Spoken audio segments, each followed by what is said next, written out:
नमस्कार, मी समीर रानडे आणि आपण ऐकत आहात आदर पुनावाला क्लीन सिटी इनिशिएटिव्ह तर्फे प्रस्तुत विशेष पॉडकास्ट स्वच्छतेच्या गोष्टी. आज आपल्यासोबत आहेत APCCIचे मुख्य कामकाज अधिकारी मल्हार करवंदे आणि आज आपला विषय आहे क्रॉनिक स्पॉट्स. मल्हार सर, तुमचं पुन्हा एकदा स्वागत आहे. नमस्कार. सर, माझा पहिला प्रश्न असा आहे की कचरा व्यवस्थापनाच्या परिभाषेमध्ये क्रॉनिक स्पॉट म्हणजे नक्की काय? क्रॉनिक स्पॉट म्हणजे असं की शहरामध्ये तुम्ही वेगवेगळ्या ठिकाणी असे काही ठिकाणं बघता की जिथे रोज नियमित कचरा येतो. तो कचरा रस्त्यावर ज्या ठिकाणी पडतो त्या भागाला आपण त्या ठिकाणाला आपण क्रॉनिक स्पॉट म्हणतो. क्रॉनिक म्हणजे जुनाट किंवा खूप दिवसापासून असलेला असा प्रकारचा तो असल्यामुळे आपण त्याला क्रॉनिक स्पॉट असं म्हणतो की कचरा ज्या ठिकाणी लोक घरातून तिथं टाकतात आणि तो ठिकाण त्यांचं सवयीचं बनलेलं असतं आणि ते रोज त्याच ठिकाणी कचरा टाकतात, म्हणून त्या भागाला आपण क्रॉनिक स्पॉट म्हणतो. क्रॉनिक स्पॉट झाला आहे हे आपण ओळखायचं कसं? म्हणजे किती असा ढिक्स असला की आपण त्याला क्रॉनिक स्पॉट म्हणतो? क्रॉनिक स्पॉट तर ज्या ठिकाणी कचरा पडतो आणि नियमित पडतो तो क्रॉनिक स्पॉट. किती पडतो याच्यावर फारसं आपलं अवलंबून नाही, कारण थोडा जरी पडला म्हणजे 10 किलो जरी कचरा पडला पण तो जर रोज पडत असेल तर आपल्यासाठी तो क्रॉनिक स्पॉट आहे. 100 किलो पडला तरी तो क्रॉनिक स्पॉट आहे. आणि जो कचरा रस्त्यावर पडला आहे तो आपल्यासाठी आरोग्याचा प्रश्न निर्माण करणार आहे. त्याचा आकार किती मोठा किंवा लहान असला तरी त्याच्यामुळं ते क्रॉनिक स्पॉट असे ओळखून त्यांचं आपल्याला नक्कीच निराकरण करणं आपल्याला गरजेचं आहे. एक प्रश्न असा पडतो की हे क्रॉनिक स्पॉट्स नक्की निर्माण का होतात? क्रॉनिक स्पॉट निर्माण होण्याचं सगळ्यात महत्त्वाचं कारण म्हणजे असं की आपल्या पुण्यामध्ये गेल्या 14-15 वर्षापूर्वीपासून घरोघर कचरा संकलनाची सोय केलेली आहे. त्यामध्ये काही समाजसेवी संस्था आहेत, काही खाजगी संस्था आहेत आणि कॉर्पोरेशनची स्वतःची व्यवस्थासुद्धा आहे, ज्याला आपण जनरली घंटागाडी म्हणतो. अशी प्रत्येक घरी जाते आणि प्रत्येक घरातून विलगीकरण केलेला ओला आणि सुका कचरा नागरिकांनी देणं अपेक्षित आहे. पण मग आता याच्यामध्ये काय फरक होतो की काही नागरिक आळसीपणामुळे म्हणा किंवा काही इतर कारणांमुळे या सिस्टीममध्ये या व्यवस्थेमध्ये कचरा देत नाहीत आणि मग त्या घरामध्ये कोणीही कचरा 24 तासापेक्षा जास्त वेळ साठवून ठेवू शकणार नाही.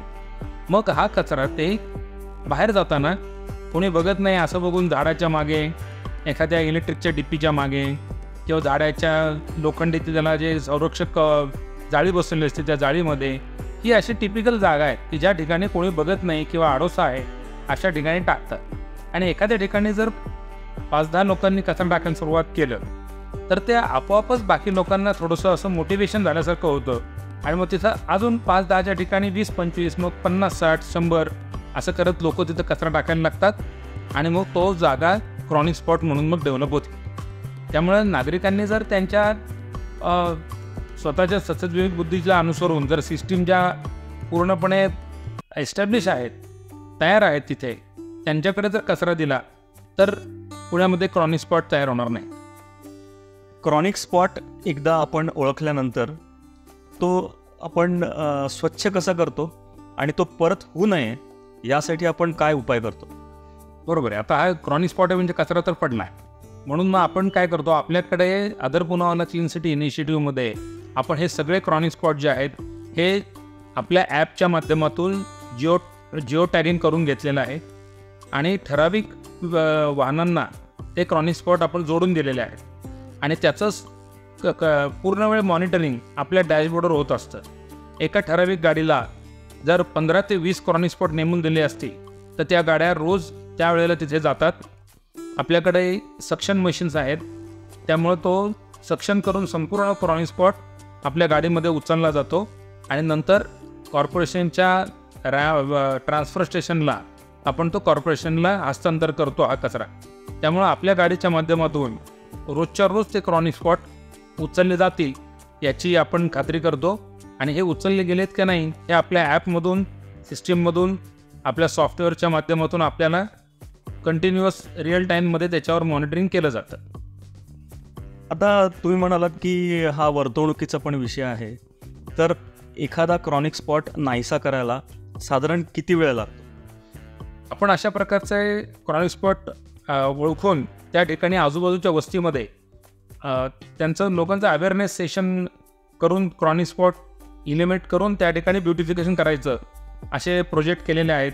आत्ता 100पेक्षा जास्त असे क्रॉनिक स्पॉट आपण बंद करून त्या ठिकाणी कुंड्या लावणं किंवा बेंचेस ठेवून तिथं लोकांना बसण्याची सोय करणं, छोटीशी गार्डन किंवा फेरीवाल्यांसाठी ऑगर झोन तयार करणं असं आत्तापर्यंत केलेलं आहे.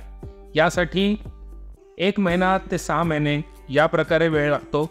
आपण त्यासाठी आजूबाजूची कोण लोक तिथं कचरा टाकतायत या प्रत्येकाची यादी करतो, ते कुठं राहतात त्याचा पत्ता शोधून काढतो आणि त्या ठिकाणी जी सिस्टीम असेल, मग ती स्वच्छची कलेक्शन सिस्टीम असेल किंवा घंटागाडी असेल, त्या लोकांच्या घरी आपण जोडून देतो आणि त्याच्यानंतर पुढे 15 दिवस महिनाभर त्याचं मॉनिटरिंग करतो की हे लोक खरोखर सिस्टीमला कचरा देत आहेत की नाही. अशा प्रकारची सगळी यंत्रणा ही एकत्र येऊन काम करते, तेव्हा असे क्रॉनिक स्पॉट हे नाहीसे होतात.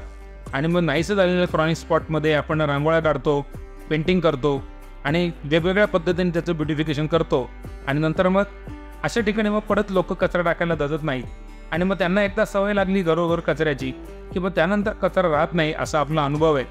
पण तरीसुद्धा असा ब्युटिफाय केलेला क्रॉनिक स्पॉटसुद्धा आपण 3 ते 6 महिने त्याचं मॉनिटरिंग ठेवतो आणि मगच खात्री झाल्यावर आपण ते असं आपल्याकडे डिक्लेअर करतो की हा क्रॉनिक स्पॉट आता इलिमिनेट झाला. धन्यवाद सर या माहितीबद्दल. एका नवीन विषयासह पुन्हा भेटूया. नमस्कार. नमस्कार.